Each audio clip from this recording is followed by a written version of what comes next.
Maya Chen sat in the back corner of Advanced Xenobiology, her worn military-issued backpack tucked neatly beside her desk. To her classmates at the prestigious Terran Academy, she was just another quiet student who rarely spoke unless called upon.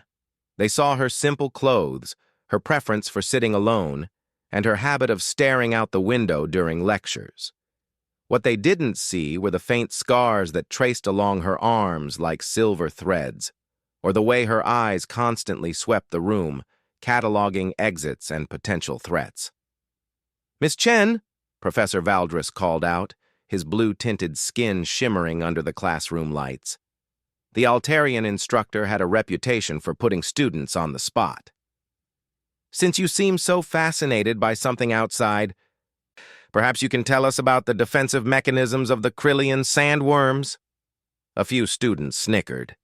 Jackson Muller, son of a wealthy corporate executive, turned in his seat with a smirk. "Maybe she's daydreaming about her weekend plans," he whispered loudly enough for others to hear. "Though I doubt someone like her has much going on." Maya's attention snapped back to the professor without any visible reaction to the mockery. "Krillian sandworms possess 3 primary defensive mechanisms," she began in a steady voice. "First, their exoskeleton can shift density from flexible to diamond hard in 0.3 seconds, allowing them to deflect most conventional weapons. Second, they can burrow through solid rock at speeds exceeding 200 kilometers per hour, making pursuit nearly impossible.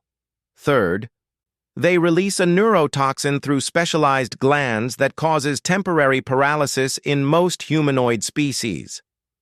Professor Valdris nodded approvingly, though he seemed surprised by the thoroughness of her answer. "Correct. And how might one effectively neutralize such a creature?" This time, Maya hesitated for just a moment. The real answer came from experience, not textbooks. She remembered the sand beneath her boots on Kepler 442b, the screaming sound of plasma rifles, and the way Sergeant Torres had died because they hadn't known about the worm's 4th defense mechanism, one that wasn't in any biology textbook.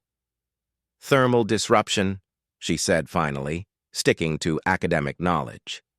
"Extreme cold can slow their nervous system responses significantly." "Adequate," the professor replied, though Maya caught something in his expression that suggested he knew there was more to her answer. As class ended, Maya gathered her things quietly while her classmates chatted about weekend parties and upcoming exams. Zara Okafor, one of the few students who'd ever tried to include her in conversations, approached her desk. "That was impressive," Zara said with a genuine smile. "You really know your xenobiology. Want to study together sometime? There's a group of us who meet at the library." "Thanks, but I usually study alone," Maya replied politely. It wasn't personal. She genuinely liked Zara. But group study sessions felt too much like briefings, and briefings reminded her of missions, and missions reminded her of things she was trying to forget. "Come on, Chen," Jackson called out as he passed by. "Don't be such a hermit. Though I guess when you're here on a charity scholarship, you probably have to work twice as hard as the rest of us." Maya's jaw tightened almost imperceptibly, but she didn't respond. Let them think what they wanted. It was easier than explaining that she wasn't here on a charity scholarship at all, but rather on full military benefits after serving 3 tours in the Outer Rim conflicts. Easier than telling them about the GI Bill expansion of 23A7 that guaranteed education for veterans of interstellar combat operations. After her classmates left, Maya remained at her desk for a moment, looking down at her hands. They were steady now, but she could still remember when they used to shake. The tremors had stopped months ago, around the same time the nightmares became less frequent. But some memories never faded completely. Her next class was military history, which should have been straightforward, except that Professor Harrison had decided to focus this semester on recent conflicts. Maya had tried to switch to a different section, but it was the only one that fit her schedule around her part-time job at the campus maintenance facility. As she walked across the quad, Maya noticed the subtle ways other students avoided her. It wasn't intentional cruelty, just the natural social sorting that happened when someone didn't quite fit the expected mold. Most students here were 18 or 19, fresh from preparatory academies, full of excitement about their futures. Maya was 24, with eyes that had seen too much and a way of moving that suggested she was ready for trouble even when none existed. The military history classroom was smaller, with only about 20 students. Maya took her usual seat in the back, noting that today's topic was written on the holographic display: The Battle of Kepler 442b, a case study in colonial defense. Her blood went cold. Of all the battles Professor Harrison could have chosen to examine, it had to be that one. Maya stared at the display, remembering the sulfur-tinged air of that distant world, the way the red sand had turned black with human and alien blood alike. She remembered the weight of her plasma rifle, the sound of Krillian war cries echoing through the canyon, and the moment when everything had gone wrong. Today, we'll be examining one of the most significant colonial defense actions of the recent Outer Rim conflicts, Professor Harrison began, his voice filled with academic enthusiasm. The Battle of Kepler 442b was notable for several reasons, not least of which was the heroic actions of the 47th Colonial Marines. Maya's hands clenched into fists beneath her desk. The 47th Colonial Marines, her unit, her brothers and sisters who had died fighting an enemy that the history books would reduce to tactical assessments and casualty statistics. Can anyone tell me what made this battle particularly challenging for human forces? The professor asked. A student near the front raised her hand. The environment was hostile to human physiology, and intelligence reports had underestimated enemy strength. Partially correct, Harrison said. But the real challenge was the complete breakdown of orbital support. The human defenders were cut off from their fleet and forced to fight with limited resources against overwhelming odds. Maya bit the inside of her cheek hard enough to taste blood. Limited resources. That was one way to describe watching their dropships get shot out of the sky while they waited for extraction that never came. It was one way to describe rationing ammunition while Krillian forces surrounded their position. It was one way to describe the 3 days of hell that had earned her unit a commendation and cost her most of her friends. The official records show that a small group of Marines held their position for 72 hours against superior numbers, Harrison continued, pulling up tactical displays that made Maya's vision blur with unwanted memories. Their actions allowed civilian evacuation shuttles to escape and prevented the Krillian forces from gaining a foothold in that sector. A student raised his hand. How many Marines were involved in this action? Approximately 40 soldiers, the professor replied. Though casualty rates were significant, only 12 survived the engagement. Maya's breathing became shallow. 12 survivors out of 47 Marines. The numbers were burned into her memory, along with the faces of everyone who hadn't made it home. She could still see Corporal Kim's smile just moments before a Krillian energy blast had vaporized half his torso. She could still hear Private Osei calling for his mother as he bled out in her arms. The battle is considered a prime example of human adaptability and determination in the face of impossible odds, Harrison was saying. It demonstrated why humans have earned respect as warriors throughout the galaxy, despite our physical limitations compared to species like the Krillians. This was exactly why Maya had tried to avoid this class. She didn't need to hear about human determination and warrior spirit. She had lived it, breathed it, watched it fail to save the people she cared about. The academic analysis of their sacrifice felt hollow, sanitized of the real cost in blood and trauma. The rest of the lecture passed in a haze. Maya took notes automatically, her hand moving across the tablet screen while her mind was light years away on a red planet where the air smelled like sulfur and death. When class finally ended, she was the first one out the door, needing to escape before anyone could ask questions or engage her in discussion about the fascinating tactical implications. Outside, Maya found a quiet bench near the engineering building where fewer liberal arts students congregated. She sat down heavily, feeling older than her 24 years. This was the problem with trying to build a normal life. The past had a way of following you, showing up in textbooks and lectures and casual conversations about conflicts that other people saw as historical events rather than personal nightmares. Her phone buzzed with a message from her academic advisor, Dr. Santos, reminding her about tomorrow's career counseling session. Maya almost laughed at the irony. What career advice could anyone give to someone whose primary skills involved killing efficiently and keeping people alive under extreme circumstances? The civilian world felt like an alien landscape sometimes, full of unspoken rules and social expectations that made no sense to someone who had spent 3 years in combat zones. But she was here for a reason. Maya pulled up the photo on her phone, her younger brother Danny grinning in his high school graduation gown. He was smart, smarter than she'd ever been, and he dreamed of becoming a xenobiologist like their father had been before the mining accident.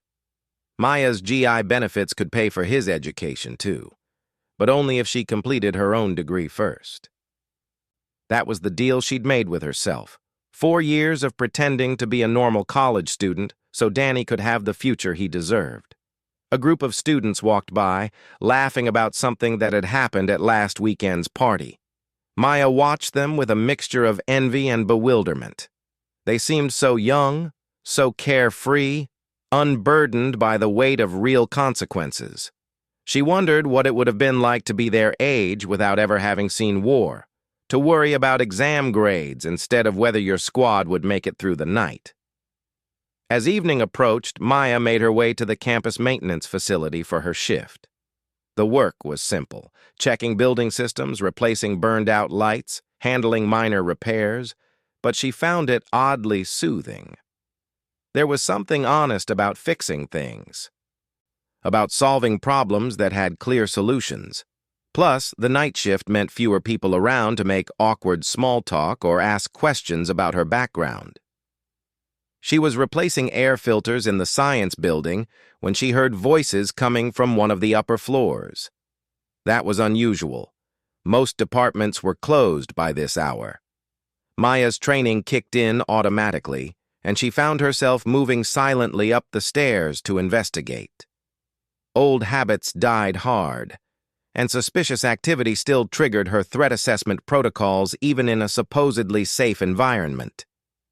The voices were coming from Dr. Reeves's office in the physics department. Maya recognized the professor's voice, but he was speaking to someone else, someone whose words carried an odd accent she couldn't quite place. She positioned herself near the doorway, staying in the shadows while her enhanced hearing picked up fragments of conversation. "The calculations are definitely off," Dr. Reeves was saying, his voice tight with concern. "If someone wanted to use this data to target our defensive satellites."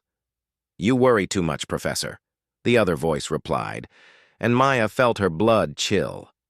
She knew that particular combination of sounds now, the elongated vowels and clicking consonants of a Krillian trying to speak standard Terran. "We are simply academic colleagues sharing research." Maya's mind raced. What was a Krillian doing on campus, and why was a physics professor worried about satellite targeting data?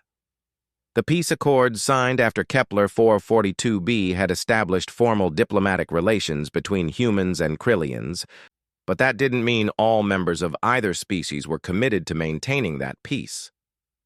She eased closer to the doorway, every instinct screaming that this situation was wrong. Her hand automatically went to her hip, reaching for a sidearm that wasn't there, would never be there again in her civilian life. The familiar weight of a weapon had been replaced by the unfamiliar vulnerability of being unarmed in potentially dangerous situations. "I still think we should report this to the authorities," Dr. Reeves was saying. "The applications for this research would be theoretical only, I assure you. The Krillian voice interrupted smoothly. Besides, who would you report to? Your campus security? Your local police? They would not understand the complexities of our scientific collaboration. Maya felt a chill of recognition. She had heard that tone before on Kepler 442b in the voice of a Krillian intelligence officer they had captured during the siege. It was the same mixture of condescension and barely concealed threat, the same way of making reasonable suggestions sound like subtle intimidation. The conversation continued, but Maya had heard enough. Whatever was happening in that office, it wasn't a simple academic discussion. The question was what to do about it. Her first instinct was to burst in and neutralize the potential threat, but that would expose her background and probably land her in jail for assault. Her second instinct was to call campus security, but as the Krillian had pointed out, they weren't equipped to handle interspecies diplomatic incidents or potential espionage. Instead, Maya pulled out her phone and began recording audio while she tried to think of a third option. She was so focused on the voices from the office that she almost missed the soft sound of footsteps coming up the stairs behind her. Almost, but not quite. Maya spun around, her body automatically dropping into a defensive crouch, ready to fight or flee depending on who was approaching. It was Zara from her xenobiology class, carrying what looked like a project folder and wearing an expression of complete confusion. "Maya?" Zara whispered, clearly startled by her classmate's defensive posture. "What are you doing here? I thought you worked maintenance, but—" Maya held up a hand for silence, then grabbed Zara's arm and pulled her away from Dr. Reeves's office. They needed to get out of there before whoever was in that room decided to check the hallway. As they hurried down the stairs, Maya's mind was already working through the implications of what she had overheard, and the growing certainty that her quiet college life was about to become much more complicated. Maya led Zara to a maintenance closet on the ground floor, her mind racing through potential explanations for what her classmate had just witnessed. The small space smelled of cleaning supplies and old electronics, but it was private and soundproof enough for a quiet conversation. "Okay, what the hell was that about?" Zara demanded, though she kept her voice low. "You moved like, I don't know, like a soldier or something. And why were we sneaking around Dr. Reeves's office?" Maya studied Zara's face in the dim light filtering through the closet's small window. She had always liked the girl. Zara was smart, direct, and seemed to genuinely care about her studies rather than just going through the motions. More importantly, she was one of the few students who had ever bothered to treat Maya like a real person instead of a curiosity or an outsider. "How much do you know about current interspecies politics?" Maya asked, deflecting while she tried to decide how much truth to share. Zara blinked at the unexpected question. "About as much as any xenobiology student, I guess. The peace accords with the Krillian Empire, trade agreements with the Altarian Collective, the usual stuff. Why?"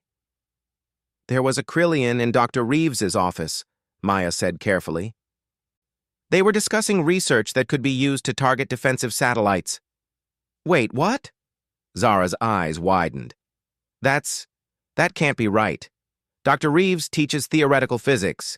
His research is all about quantum field applications for faster-than-light communication. Nothing military. Maya felt a cold weight settle in her stomach.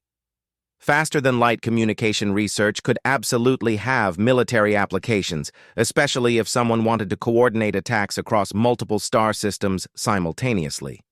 The peace accords had strict limitations on FTL communication technology precisely because of its strategic importance. "We need to report this," Maya said, then immediately regretted the words. Getting involved would mean scrutiny, questions about why she had been investigating in the first place, and potentially exposing her military background. "Report it to who?" Zara asked, echoing the same question that had been troubling Maya. "And report what, exactly? That a professor was having a conversation with someone from a species we're technically at peace with?" Before Maya could answer, The lights in the hallway outside flickered and went out. Emergency lighting kicked in a moment later, casting everything in a red glow that made Maya's throat tighten with unwanted memories. Red light meant combat conditions. Red light meant people were about to die. "What's happening?" Zara whispered, but Maya was already moving, pressing her ear to the closet door to listen for sounds in the hallway. Footsteps. Multiple individuals moving with purpose but trying to stay quiet. Maya counted at least 4 distinct walking patterns. Possibly 5. That was too many for a simple maintenance issue or security patrol. Her combat instincts kicked into full overdrive, analyzing threat patterns and escape routes automatically. "Stay quiet," Maya breathed, pulling out her phone to check for any campus emergency alerts. Nothing. If this was a legitimate emergency, there should have been automatic notifications sent to all student devices. The footsteps passed by their hiding spot, heading toward the upper floors where Dr. Reeves's office was located. Maya waited until the sounds faded before cracking the door open, just enough to peer into the hallway. The emergency lighting made it difficult to see clearly, but she caught a glimpse of figures in dark clothing moving with military precision. "We need to get out of here," Maya said, grabbing Zara's arm. "Now!" "What's going on?" Zara demanded, but she followed Maya out of the closet without further protest. Maya led them toward the building's rear exit, avoiding the main corridors where they might encounter whoever was moving through the upper floors. Her maintenance job had given her intimate knowledge of the building's layout, including service passages and alternate routes that most people didn't know existed. They were almost to the exit when Maya heard the sound that made her blood turn to ice water, the distinctive whine of energy weapons charging up. She had heard that sound too many times on Kepler 442b, usually in the seconds before all hell broke loose. "Down!" Maya shouted, tackling Zara to the floor just as the building's windows exploded in a shower of superheated glass and twisted metal. The impact was massive, shaking the entire structure and causing chunks of ceiling to rain down around them. Energy weapons. Military-grade plasma cannons, from the sound and intensity of the blast. Maya's mind automatically cataloged the information.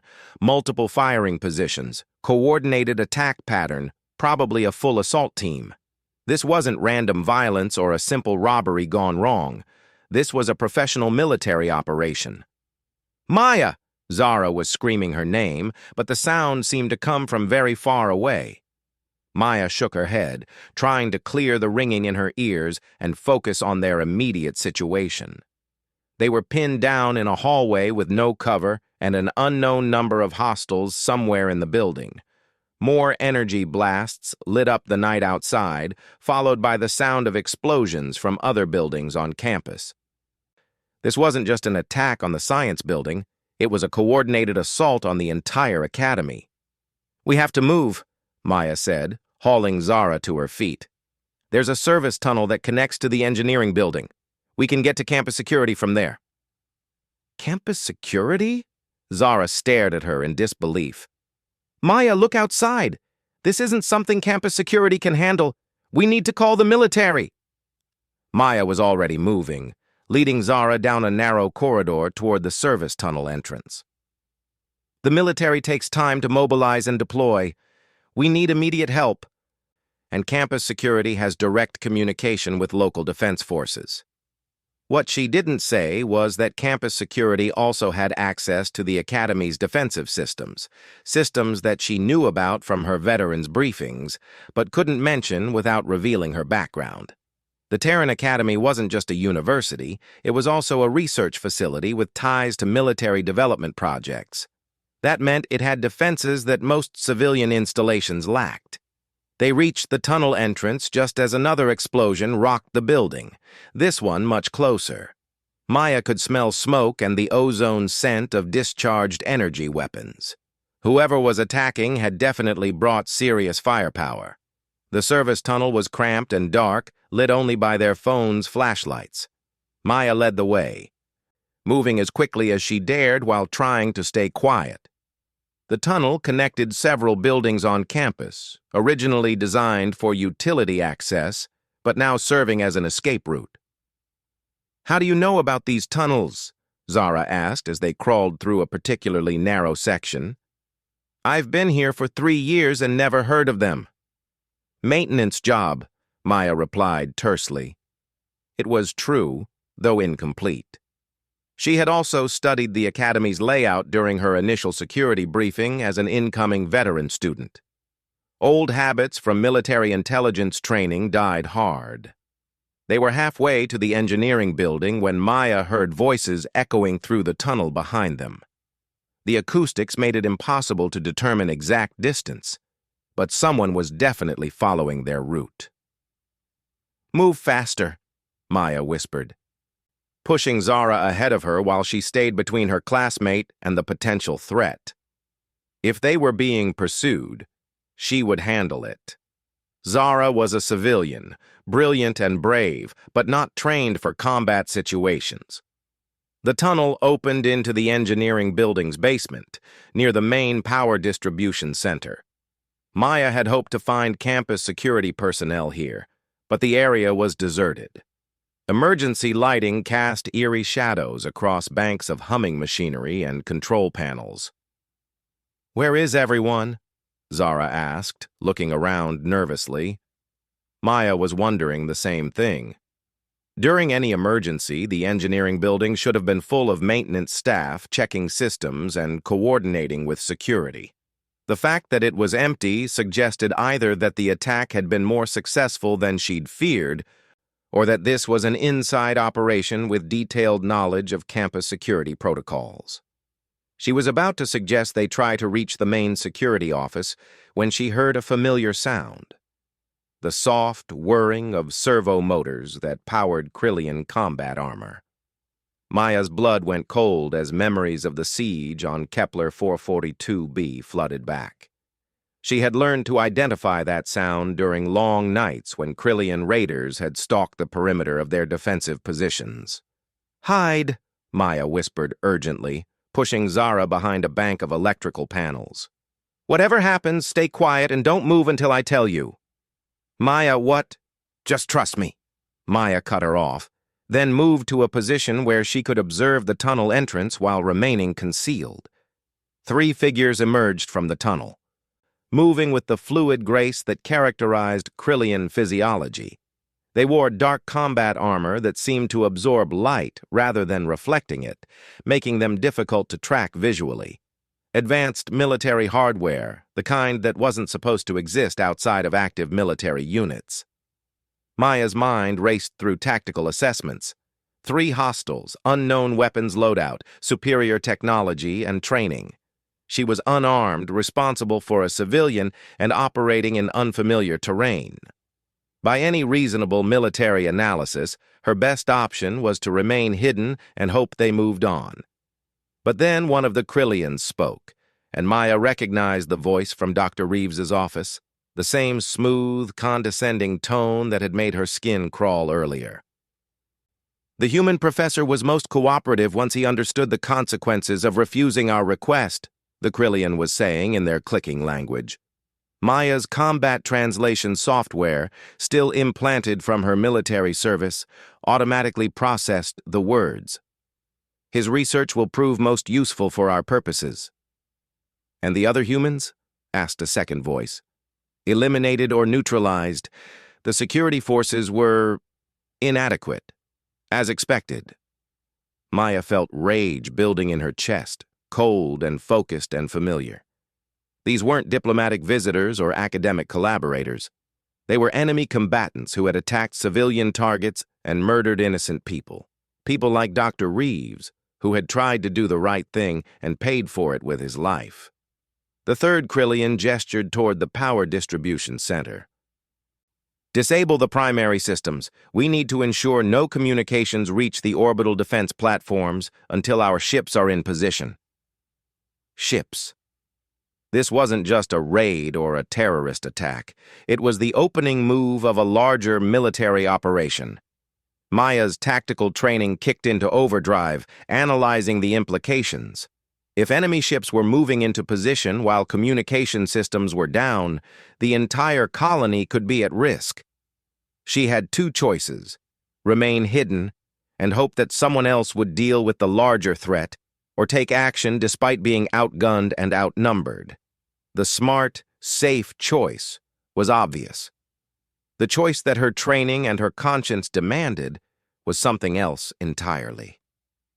Maya looked back at Zara, who was crouched behind the electrical panels with terror written across her face. This was what she had been trying to avoid, the moment when her past collided violently with her present, forcing her to choose between the safety of anonymity and the responsibility that came with her skills and experience. The Krillians moved toward the power center, their attention focused on the control panels they needed to sabotage. Maya counted heartbeats, measuring distances and timing. She would have one chance, maybe two if she was lucky. After that, it would be a fight to the death with odds heavily stacked against her. But that was nothing new. She had faced worse odds on Kepler 442b and survived. More importantly, she had sworn an oath to protect human civilians, and that oath didn't have an expiration date just because she was no longer wearing a uniform. Maya Chen, quiet college student and maintenance worker, took a deep breath and stepped out of the shadows. It was time for her classmates to learn that some people were exactly what they appeared to be, and others were something else entirely. Maya moved like liquid death through the shadows of the engineering basement, every step calculated and silent. Years of combat experience had taught her that surprise was the most powerful weapon available to an outnumbered fighter, and she intended to use every advantage she could get. The first Krillian never saw her coming. Maya struck from behind with precise, lethal efficiency, one hand covering the creature's breathing apertures, while the other delivered a crushing blow to the nerve cluster at the base of its skull. The Krillian dropped without a sound, its body going limp as its nervous system shut down. The second Krillian turned at the sound of its companion falling, but Maya was already moving. She grabbed a heavy wrench from a nearby toolkit and hurled it with deadly accuracy, striking the creature in the center of its face. The impact shattered the Krillian's visual organs and sent it staggering backward into a bank of electrical panels. Sparks flew as the creature's armor made contact with exposed wiring, and Maya smelled the acrid scent of burning circuitry mixed with Krillian blood. The second hostile was down, but not necessarily dead. Krillians were notoriously difficult to kill, with redundant biological systems that kept them functional even after sustaining massive trauma. The third Krillian reacted with the speed and training of a professional soldier, drawing a plasma weapon and firing toward Maya's position. She dove behind a support pillar just as superheated energy blasts scorched the concrete where she had been standing moments before. "Human!" the Krillian called out in accented Standard Terran, its voice filled with what might have been amusement. "You fight well for a civilian, but you are outnumbered and outgunned. Surrender, and your death will be quick." Maya almost laughed at that. She had heard similar offers before, usually from Krillian forces, who thought they had human troops cornered. In her experience, Krillian promises about quick deaths were rarely honored. Instead of responding to the creature's taunts, Maya used the sound of its voice to pinpoint its location while she scanned the area for improvised weapons. The engineering basement was full of useful items for someone who knew how to weaponize industrial equipment: power tools, compressed gas tanks, electrical systems that could be overloaded to create devastating explosions. She spotted a plasma cutter hanging from a nearby workstation and smiled grimly. Krillian armor was designed to deflect energy weapons, but plasma cutters operated on a different principle. Instead of firing discrete energy blasts, they projected continuous streams of superheated particles that could slice through almost any material given enough time. The problem was getting close enough to use it. The Krillian had taken cover behind a bank of control panels, giving it a clear field of fire across most of the basement.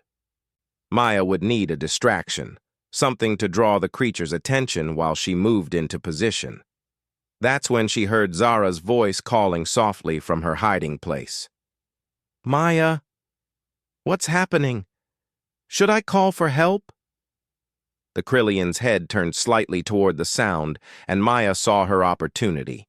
She sprinted across the open space, diving and rolling behind a different set of equipment just as energy blasts lit up her previous position. The plasma cutter was only a few meters away now, but she would have to cross open ground to reach it. "Stay hidden," Maya called back to Zara, then immediately moved again as more energy blasts tracked toward her voice. The Krillian was good, probably special forces or intelligence, not a regular soldier. It knew how to use cover and fire discipline, how to control the battlefield and limit her options. But Maya had learned to fight from some of the best human military instructors in the galaxy, and she had been tested in combat against Krillian forces before. More importantly, she was fighting on familiar ground while the hostile was operating in unfamiliar territory. She grabbed a length of metal pipe from a repair kit and hurled it across the room, creating a loud crash as it struck a bank of monitoring equipment. The Krillian immediately fired toward the sound, and Maya used the momentary distraction to dash toward the plasma cutter. Her fingers closed around the tool's grip just as the Krillian realized it had been fooled. Energy blasts seared the air around her as she dove behind a massive electrical transformer, the plasma cutter clutched in her hands like a lifeline. "Clever," the Krillian admitted, its voice carrying a note of genuine respect. "But you cannot hide forever, human. My comrades will soon discover that something has gone wrong here, and then you will face odds that even your species' legendary adaptability cannot overcome." Maya checked the plasma cutter's power setting and fuel gauge, full charge, enough for perhaps 30 seconds of continuous operation. More than enough time to end this fight, if she could get close enough to use it effectively. "Tell me something," she called out, keeping her voice conversational while she planned her next move. "Was Dr. Reeves the only professor you targeted, or are there others?" The question seemed to surprise the Krillian. "Why do you care about the fate of one insignificant academic?" "Because I'm curious about the scope of your operation," Maya replied honestly. "And because I want to know how many people I need to avenge." This time the Krillian actually laughed, a sound like grinding metal and breaking glass. "Avenge? You speak as if you were a warrior rather than a terrified student hiding in a basement. What could you possibly know about vengeance?" Maya thought about Sergeant Torres, dying in the red sand of Kepler 442b, while Krillian forces pressed their attack. She thought about Corporal Kim's last smile and Private Osei calling for his mother. She thought about the 12 survivors of the 47th Colonial Marines and the 35 who hadn't made it home. "More than you might think," she said quietly, then moved. Maya burst from cover with the plasma cutter held low, sprinting directly toward the Krillian's position while energy blasts scorched the air around her. The creature was fast, but Maya had fought its kind before and knew their behavioral patterns. Krillians tended to aim for center mass, a logical choice against most human opponents, but Maya wasn't most humans. She juked left, then right, using an unpredictable movement pattern that made her difficult to track.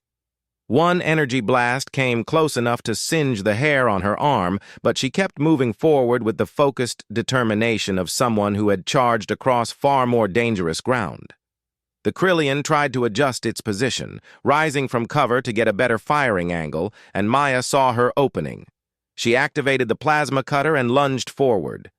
The superheated stream slicing through the creature's armor plating like a hot knife through butter. The Krillian screamed, a sound like tearing metal that echoed through the basement. It tried to bring its weapon around, but Maya was already inside its guard, pressing the plasma cutter against its torso, while the continuous energy stream carved through alien flesh and bone. The creature collapsed, its weapon clattering across the concrete floor, and sudden silence fell over the basement. Maya stood over the fallen hostile, breathing hard but otherwise uninjured. 3 Krillian Special Forces operatives, neutralized by one supposedly ordinary college student. Maya? Zara's voice was small and frightened. Are they... Dead, Maya confirmed, turning off the plasma cutter and setting it aside. She quickly searched the bodies, looking for intelligence that might help her understand the larger scope of the attack. What she found made her blood run cold.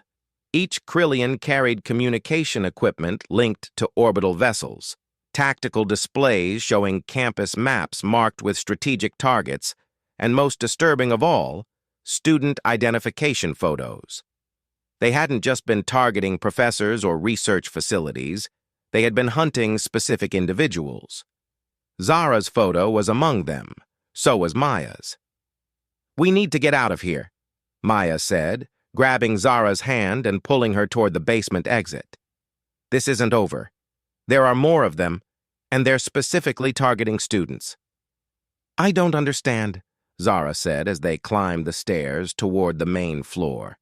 "Why would Krillian forces attack the academy?" "We're at peace with their government." Maya paused at the top of the stairs, listening for sounds of combat from the floors above. She could hear distant explosions and energy weapon fire, but nothing immediate. "Not all Krillians support the peace accords," she explained. "There are factions within their military that believe humans are too dangerous to coexist with. They want to restart the war while they still have technological advantages." "How do you know all this?" Zara demanded, studying Maya's face in the emergency lighting. "And how did you fight those soldiers like that? You moved like someone who's done it before," Maya finished. She had known this moment would come eventually, the moment when her carefully maintained civilian cover became impossible to sustain. "I'm not just a maintenance worker, Zara. I'm a veteran of the Outer Rim conflicts, 3 tours with the 47th Colonial Marines." Zara stared at her in shock. "The 47th? But they were... the Battle of Kepler 442b?" "I was there," Maya said simply, "one of 12 survivors." Before Zara could respond, they heard the sound of approaching aircraft, the distinctive whine of military dropships approaching the campus. Maya felt a surge of hope until she realized the sound was wrong. These weren't human vessels. "Krillian reinforcements," Maya said grimly, leading Zara toward a window where they could observe the night sky. "The attack on the campus was just the opening move. They're bringing in a full invasion force." 3 sleek Krillian assault ships descended toward the academy grounds, their hulls gleaming with weapons systems and troop deployment bays. Maya counted at least 60 combat troops visible through the ship's transparent sections, more than enough to overwhelm any remaining campus security or local defense forces. "What do we do?" Zara asked, her voice barely a whisper. Maya thought about her options. They could try to escape the campus and hope that someone else would handle the invasion. They could hide and wait for human military forces to respond, or they could stay and fight, using Maya's knowledge and skills to disrupt the Krillian operation from within. It wasn't really a choice at all. Maya had sworn an oath to protect human civilians, and there were thousands of students and faculty members on this campus who were counting on someone, anyone, to stand between them and an enemy force that saw them as obstacles to be eliminated. "We fight," Maya said, checking her acquired plasma weapon and mentally cataloging the defensive positions available throughout the campus. "But first, we need to get word to Orbital Defense Command. If Krillian ships are operating in this system, there are probably more forces massing for a larger attack." "How can we contact Orbital Defense?" Zara asked. "The communication systems are down." Maya smiled grimly, remembering her maintenance access to systems that most people didn't know existed. "Not all of them. The Academy has backup communication arrays that most people don't know about. Emergency systems designed to function even if the primary infrastructure is compromised." She led Zara toward a service elevator that would take them to the roof access levels. "There's something else you need to know," Maya said as they rode upward. "This attack isn't random. They had photos of specific students, including both of us. Someone provided them with detailed intelligence about campus operations and personnel." "A spy?" Zara's eyes widened. "Someone at the academy is working with them?" "Or someone in the administration," Maya agreed. "Which means we can't trust official channels or standard security protocols. We're on our own until we can confirm who's loyal and who isn't." The elevator reached the roof access level, and Maya led Zara through a series of maintenance corridors toward the hidden communication array. Behind them, the sounds of battle grew louder as Krillian forces landed on campus and began their systematic assault. Maya Chen, war veteran and supposedly ordinary student, prepared to fight the same enemy she had faced on a distant red world years ago. But this time, the battlefield was her adopted home, and the people she was protecting included classmates who had never seen her as anything special. They were about to learn exactly how wrong they had been.